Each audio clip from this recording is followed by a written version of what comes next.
Hello বন্ধুরা, welcome back to my channel. কেমন আছো তোমরা সবাই? আশা করছি সকলেই খুব ভালো আছো।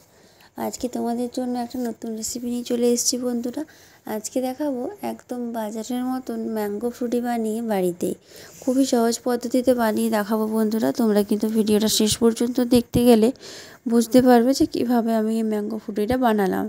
একদম সহজ পদ্ধতিতে দেখতে থাকো শেষ পর্যন্ত। ভালো লাগলে চ্যানেলটা সাবস্ক্রাইব করতে ভুলবে না।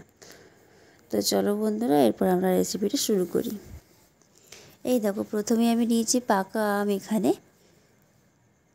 আর এইখানে নিয়েছি কিছুগুলো কাঁচা আম। বন্ধুরা, দুরকম আম দিয়ে কিন্তু ম্যাঙ্গো ফ্রুটিটা বানাবো। এই দেখো, দুরকম আম কিন্তু আমি কেটে নিয়েছি, কাঁচা আম আর পাকা আম দুটোই। এগুলোকে ছোটো ছোটো করে আমি কেটে নিয়েছি। আমগুলো কেটে ভালো করে ধুয়ে আমি সেদ্ধ হতে দিয়েছি। এটা মোটামুটি ভালো করে একটু সেদ্ধ করে নিতে হবে। এই দেখো, সেদ্ধ হচ্ছে, সেদ্ধ কিন্তু হতে দিতে হবে ভালো করে। ভালো করে ফুটিয়ে নেব।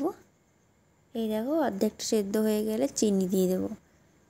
যদি আমটা টক থাকে চিনিটা একটু বেশি করেই দেবে, আন্দাজ মতো। আরও একটু চিনি দিয়ে দিলাম। এটাকে একটু নাড়াচাড়া করে নিলাম।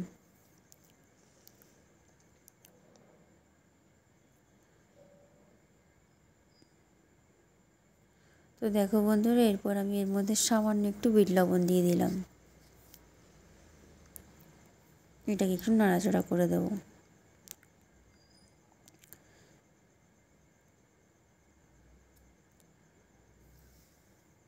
এই দেখো, পুরো ভালো করে সেদ্ধ করে নিয়েছি আমি। এরপর এটা মিক্সারে দিয়ে দিলাম। এটাকে কিন্তু ভালো করে আমি গ্রাইন্ড করে নেব। এই দেখো, গ্রাইন্ড করে নিয়েছি, বেশ মাখো মাখো হয়ে গেছে। এরপর এর মধ্যে সামান্য একটু জল দিয়ে দেবো। জল দিয়ে ভালো করে এটা গুলে নেব। এই দেখো বন্ধুরা, তৈরি হয়ে গেছে, আমি গুলে নিয়েছি একদম দোকানের মতো ম্যাঙ্গো ফ্রুটি। এই দেখো, একটা গ্লাসে আমি এটা সার্ভ করে দিয়েছি। তোমাদের দেখায় বন্ধুরা যে কতটা সুন্দর লাগছে। এই দেখো, তোমরা কিন্তু বুঝতেই পারবে না যে এটা বাড়িতে বানানো নাকি দোকান থেকে কেনা। কতটা সুন্দর তৈরি হয়েছে দেখো বন্ধুরা। এটা কিন্তু দেখে বোঝার উপায় নেই বন্ধুরা, বাজার থেকে কেনা নাকি বাড়িতে বানানো। একদম ম্যাঙ্গো ফ্রুটির মতো তোমরা না বানিয়ে খেলে কিন্তু বুঝতে পারবে না। তো রেসিপিটা বাড়িতে অবশ্যই একবার বানাও। যদি তোমাদের ভালো লাগে এই রেসিপিটা, অবশ্যই একটা লাইক দেবে। আর এইরকম ধরনের আরও নতুন নতুন রেসিপি পাওয়ার জন্য আমার চ্যানেলটা অবশ্যই সাবস্ক্রাইব করে একটু পাশে থাকবে। বন্ধুরা, তোমরা বেশি বেশি করে ভিডিওগুলো শেয়ার করে দাও তোমাদের বন্ধুদের সাথে, যাতে তারাও একটু বানাতে পারে। খুব ভালো থেকো, সুস্থ থেকো সবাই।